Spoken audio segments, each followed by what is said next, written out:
नमस्कार, सत श्री अकाल, अस्सलाम वालेकुम। मैं हूं आपका होस्ट एंड दोस्त Zahid Khan and welcome to our channel study with Zahid. तो दोस्तों, मैं आपके सामने हाजिर हूं एक नए वीडियो के साथ और इस टॉपिक में हम लोग क्लास 12 बायोलॉजी की हम लोग करने वाले हैं ह्यूमन हेल्थ एंड डिजीज। ये सिर्फ क्लास 12 के लिए नहीं है, ये सब वैसे लोगों के लिए है जो कंसर्स हैं, जो बीमारी को समझना चाहते हैं, डिजीज को समझना चाहते हैं, कैसे फैलता है, क्या क्या होता है, और इसमें बहुत सारी बीमारियों के बारे में हम लोग पढ़ेंगे।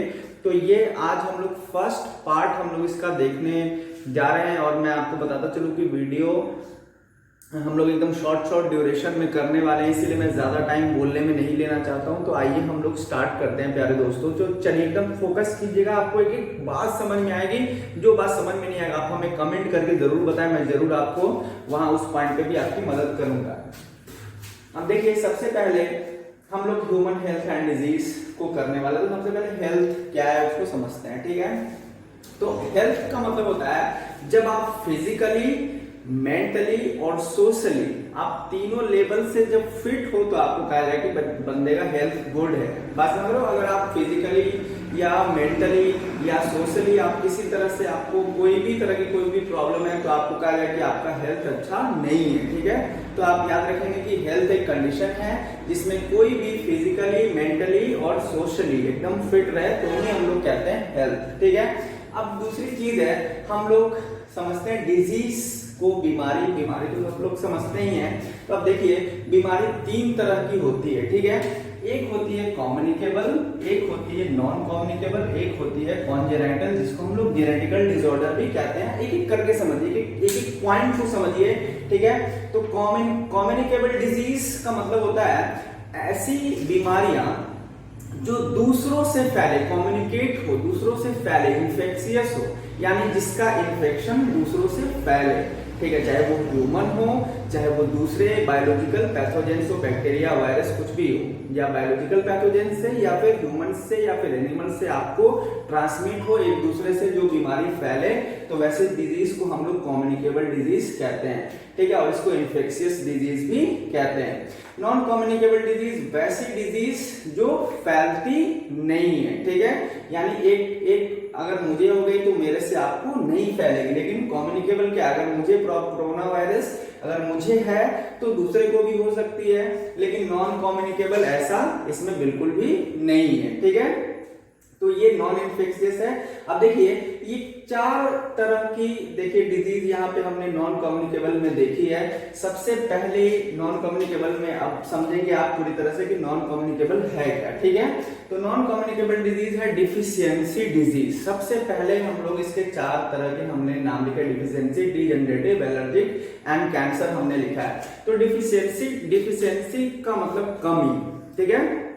जब आपके शरीर में किसी चीज की कमी हो जाती है, सपोज आपके शरीर में कैल्शियम की कमी हो गई तो क्या होगा, आपकी कमर में दर्द, हड्डी में दर्द, जोड़ों में दर्द, तो कैल्शियम की कमी हो गई है आपको। आयरन की अगर आपको कमी हो जाती है तो अगर हम लोग गर्ल्स की बात करें तो उनके पेट में एकदम भयानक, एकदम खूब भयानक उनके पेट में दर्द रहेगा, ठीक है।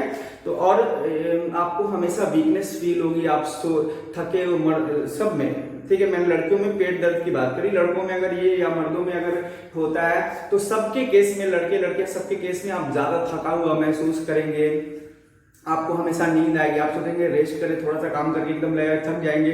तो अगर आपके शरीर में आयरन की कमी होगी तो यानी डिफिशियंसी, यानी आपके शरीर में किसी भी चीज की कमी हो अगर होती है तो वैसी बीमारी को हम लोग डिफिशियंसी डिजीज कहते हैं। डिजेनरेटिव डिजीज, सोचिए अगर आपके लीवर फेल हो जाए आपका नहीं, आई एम सॉरी, तो लीवर फेल हो गया, ठीक है। अगर यानी आपके इंटरनल ऑर्गन या एक्सटर्नल ऑर्गन जो है वो काम करना बंद कर देते हैं तो वैसे डिजीज को हम लोग डिजेनरेटिव डिजीज कहते हैं। Lungs failure, heart failure, kidney failure, तो ये सब क्या डिजेनरेटिव डिजीज है, यानी आपके ऑर्गन ही काम करना बंद कर रहे हैं, ठीक है। एलर्जिक डिजीज, किसी चीज से आपको एलर्जी हो गई, धूल से एलर्जी है, धूप से एलर्जी है, ठीक है। मैंने देखा है किसी लोगों को ना आदमी से भी एलर्जी होती है, ठीक है।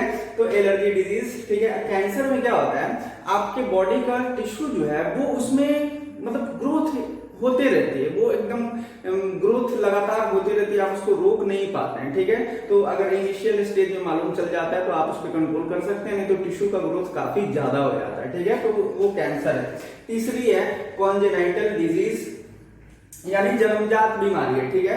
तो ये आपके यानी जीन म्यूटेशन, क्रोमोसोमल म्यूटेशन अगर हो जाता है आपके बॉडी में, तो ये आपको जन्मजात बीमारी होती है, जैसे क्लेनफिल्टर सिंड्रोम, क्राइडू चार्ट हो गए, टर्नर सिंड्रोम हो गए, फिर डीएमडी यानी डचने मस्कुलर डिस्ट्रॉफी। तो इस तरह की बीमारी जो जन्मजात आपको है, ठीक है, तो उसको हम लोग कॉन्जेनाइटल डिजीज हम लोग कहते हैं, ठीक है। पिछले चैप्टर में हमने पढ़ा भी है इसको। हाँ, आइए अब हम लोग देखते हैं कि हमने देखा अभी कि disease communicable, non communicable. Non communicable में हमने इतने सारे देखे, ठीक है। कॉन्जेनाइटल में हमने जेनेटिकल डिसऑर्डर के बारे में हमने बात की है, ठीक है। अब अगला पॉइंट आइए कि डिजीज के एजेंट होते हैं, हमने बात की है कि पैथोजेंस होते हैं, ठीक है, किसी न किसी मीडियम से बीमारी फैलती है, ठीक है। तो यहाँ डिजीज के एजेंट हैं, तो अब हम लोग सबसे पहले देख रहे हैं बायोलॉजिकल एजेंट। बायोलॉजिकल एजेंट में आपके क्या क्या आ जाएंगे, बैक्टीरिया, वायरस, ठीक है, और भी जितने सारे माइक्रो ऑर्गेनिजम्स हैं, ठीक है, वो सारे क्या है, फंगस हैं। तो ये बायोलॉजिकल एजेंट हैं, यानी उनके द्वारा आपको डिजीज हो रही है। दूसरी चीज है न्यूट्रिएंट एजेंट, ठीक है, आपके शरीर में न्यूट्रिशन की कमी हो रही है, ठीक है, न्यूट्रिएंट्स की अगर आपको कमी हो रही है तो वैसी बीमारियों को हम लोग यानी कि ये न्यूट्रिटिव एजेंट्स के कारण हुई है, यानी आपके शरीर में कार्बोहाइड्रेट की या विटामिन की या मिनरल्स की या प्रोटीन की आपको कमी हो रही है, तो उस तरह की उससे बीमारियां होती हैं, ठीक है। तो यानी वो वैसे डिजीज को हम लोग न्यूट्रिएंट एजेंट्स कहते हैं, न्यूट्रिएंट एजेंट्स के कारण से वो डिजीज होती है। तीसरी चीज है केमिकल एजेंट, केमिकल एजेंट, ठीक है, तो यानी आपके केमिकल से ये आपको ये बीमारी हो रही है। यहाँ पे देखिए हम लोग दो तरह के केमिकल्स के बारे में हम लोग यहाँ पे बात कर रहे हैं, एक केमिकल जो एंडोजेनस और दूसरा केमिकल जो एक्सोजेनस, ठीक है। एंडोजेनस यानी हमारे अपने ही बॉडी के अंदर वो मौजूद है वो केमिकल, ठीक है, जैसे शरीर में आपके यूरिक एसिड बढ़ जाता है या एंजाइम का कंसंट्रेशन बढ़ गया या घट गया या हार्मोन ज्यादा हो गया या घट गया, ठीक है, तो वैसे ही जो केमिकल एजेंट से डिजीज होती है वो एंडोजीनस डिजीज होती है। एक्सोजीनस, ठीक है, कुछ गैस से आपको प्रॉब्लम हो गई एटमॉस्फेयर में, हाँ, कार्बन ज्यादा आपने ले लिया, चौक कर गए आप, कार्बन डाइऑक्साइड ज्यादा हवा में अगर रहे तो, ठीक है, डस्ट से आपको एलर्जी हो जाती है, बीमार पड़ जाते हैं, या मेटल फ्यूम्स से आपको प्रॉब्लम होती है, धुएं से होती है, या फिर बहुत सारे एलर्जेंस यानी जो एलर्जी क्रिएट करते हैं उनको एलर्जेंस कहते हैं, तो एलर्जेंस से भी आपको बहुत सारी प्रॉब्लम्स होती हैं, ठीक है। अब देखिए अगला पॉइंट है अब ट्रांसमिशन कैसे होता है, ठीक है, यानी डिजीज फैलते कैसे हैं, डिजीज फैलते कैसे हैं। आप देखिए तो ट्रांसमिशन जो है दो तरह का होता है, एक होता है डायरेक्ट ट्रांसमिशन और एक होता है इनडायरेक्ट ट्रांसमिशन, यानी डायरेक्ट मतलब डायरेक्ट, इनडायरेक्ट मतलब इनडायरेक्ट। अब डायरेक्ट में क्या होता है कि इसमें कोई इंटरमीडिएट यानी बिचौलिया कोई भी इसमें नहीं चाहिए, यानी नो इंटरमीडिएट, इसमें कोई भी इंटरमीडिएट नहीं चाहिए, ठीक है। अब देखिए ये यानी आपको इन्फेक्टेड पर्सन से आपको डायरेक्ट ही कांटेक्ट हो गया तो आपको प्रॉब्लम हो जाती है, ठीक है, या फिर किसी इन्फेक्टेड पर्सन ने छींक दिया तो उसके ड्रॉपलेट से आपको प्रॉब्लम हो जाएगी, कोरोना वायरस भैया बच के रहियो, हाँ, ठीक है। मिट्टी में आप बैठे तो मिट्टी में छोटे छोटे पैरासाइट्स हैं वो आपकी बॉडी में आ गए हैं, ठीक है, जैसे छोटे बच्चों को हम लोग मिट्टी में खेलने से मना करते हैं तो छोटे छोटे पैरासाइट बॉडी में एंटर कर रहे हैं, कीड़े की दवाई खिलानी पड़ती है ना, ठीक है, तो कांटेक्ट विद सॉइल से हम लोग को प्रॉब्लम होती है, या किसी छोटे बड़े जानवर ने, इंसेक्ट ने आपको काट लिया, चींटी ने काट लिया, स्नेक ने काट लिया, मधुमक्खी ने काट लिया, कुत्ते ने काट लिया, तो ऐसे जो होते हैं ट्रांसमिशन जो होते हैं वो डायरेक्ट होते हैं। इनडायरेक्ट क्या रहते हैं, इसमें आपको इंटरमीडिएट चाहिए, ठीक है, जैसे इंटरमीडिएट यानी इसमें हम लोग को इंटरमीडिएट चाहिए, जैसे देखिए ऑर्थोपोड वेक्टर है, देखिए जैसे हमने यहाँ पे टाइफाइड के लिए किया है, मलेरिया के लिए किया है, तो इसमें क्या है मक्खी मच्छर जो है वो हमारे ऑर्थोपोड्स हैं, ऑर्थोपोडा है, ठीक है। तो या तो टाइफाइड में आप देख लीजिए, मलेरिया में देख लीजिए तो ये मॉस्किटो और बीज से यानी जो हाउस फ्लाई है उनसे ये हम लोग को हो रही है, या फिर जैसे कोई वैक्यूल बॉर्न मेथड यानी कहीं से आपको हो रही है, ठीक है, जैसे कॉलरा है, टाइफाइड है, एड्स है, ठीक है, हेपेटाइटिस बी, यानी कोई आपको दे रहा है, ठीक है। जैसे अगर हम लोग एड्स की बात करें, हेपेटाइटिस बी की बात करें, तो ये दोनों सेक्सुअल मोड से ट्रांसमिट हो रहे हैं, एक आदमी से दूसरे आदमी में ये फैल रहा है, ठीक है। और भी हम लोग डीप में जब सारे डिजीज के बारे में एक एक करके हम लोग हर डिजीज के बारे में पढ़ने वाले हैं, तो इसीलिए मैं, क्योंकि वीडियो की ड्यूरेशन काफी छोटी मुझे करनी है, इसीलिए मैं ज्यादा नहीं इसके बारे में बोल रहा हूँ। आप अगली वीडियो में हर एक डिजीज पे सिंगल वीडियो में करने वाला हूँ, ठीक है। अब देखिए, तो एयरबोर्न मेथड यानी हवा के जरिए आपको फैल रही है, तो उसके लिए हमने नाम दिया है यहाँ पे एपिडेमिक थाइपस, जो हमने दिया है, ठीक है। तो ये हवा के जरिए फैलती, कोरोना हवा के जरिए फैलता है, ठीक है। ये इन्फ्लुएंजा भी हवा के जरिए एयरबोर्न है, ठीक है।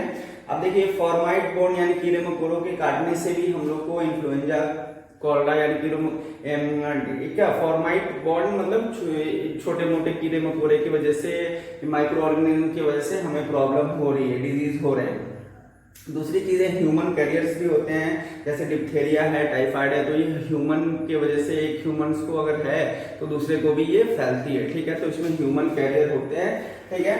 अब यहाँ पे एक हमने किया है कि how pathogens cause diseases, pathogens से कैसे डिजीज होती है, ठीक है।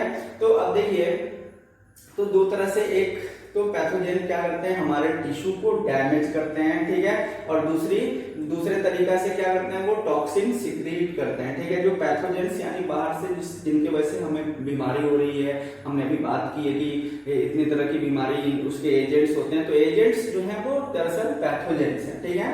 तो पैथोजेंस देखिए टिश्यू को डैमेज करते हैं। जैसे आप रेबीज की अगर बात करें, तो ये रेबीज वायरस डॉग के काटने से हो रहा है, एक वायरस आपकी बॉडी में आ रहा है, वो क्या कर रहा है, आपके ब्रेन सेल्स को डैमेज कर रहा है, ठीक है, रेबीज। दूसरी जो है ट्यूबरकुलोसिस, तो ये बैक्टीरिया की वजह से होती है, ये आपको क्या कर रहा है, लंग्स को आपके डैमेज कर रहा है, ठीक है। टीबी आपको आपने देखा होगा कि टीबी अगर हो रही है तो आपको बहुत ज्यादा खांसी आ रही है, इसका मतलब आपके लंग्स जो है वो डैमेज हो रहे हैं। तो अगर किसी को भी ऐसी प्रॉब्लम हो तो आप एकदम 6 मंथ की कोर्स है, आप रेगुलर कोर्स कीजिए, टीबी की एकदम क्योर हो जाएंगे। रेबीज कुत्ते ने काट लिया तो भैया आप इंजेक्शन तो लेना ही लेना है। पहले के जमाने में 5 हुआ करते, अब तो 3 हो गई है, ठीक है। तो 3 डोज में ही आपके वो क्लियर हो जाते हैं, ठीक है। अब ज्यादा पेनफुल भी नहीं है, पहले नाभि में लग रही थी, अब जो है वो आप कहीं हैंड में या आप अपने ले सकते हो, ठीक है। तो अब देखिए, टॉक्सिन सिक्रेशन क्या होता है, तो ये दो तरह से होता है, एक्सोटॉक्सिन और एंडोटॉक्सिन, ठीक है। यहाँ पे एक्सोटॉक्सिन और एंडोटॉक्सिन का मतलब अंदर और बाहर की बात हम लोग नहीं कर रहे हैं। एक्सोटॉक्सिन जो रहता है, जिस टाइम में सिक्रीट हुआ यानी जिस टाइम बना उसी टाइम में रिलीज हो जाएगा बॉडी में, ठीक है, जहर। टॉक्सिन मतलब जहर। और एंडोटॉक्सिन मान लीजिए बैक्टीरिया है, वो आपके बॉडी में जब वो मरेगा तो ही आपके बॉडी में टॉक्सिन को रिलीज करेगा, तो एंडोटॉक्सिन यानी बैक्टीरिया या जो भी है उसके मरने के बाद ही ये रिलीज होगा। और एक्सोटॉक्सिन क्या रहेगा, ये जैसे ही बनेगा वैसे ही बॉडी में रिलीज हो जाएगा, ठीक है। तो उम्मीद करता हूं आपको ये इंफॉर्मेशन पसंद आई होगी, और इसके अब आगे के टॉपिक्स के लिए, इस चैप्टर के ह्यूमन हेल्थ एंड डिजीज के आगे के टॉपिक्स के लिए हमारे चैनल को सब्सक्राइब करें, लाइक करें और फ्रेंड्स में शेयर करें। और जल्द ही यानी अगला वीडियो हम लोग इसके अगले टॉपिक्स पे करने वाले हैं। तो आज की मुलाकात बस इतनी, कल चाहे कर लेना बात जितनी। जय हिंद, जय भारत।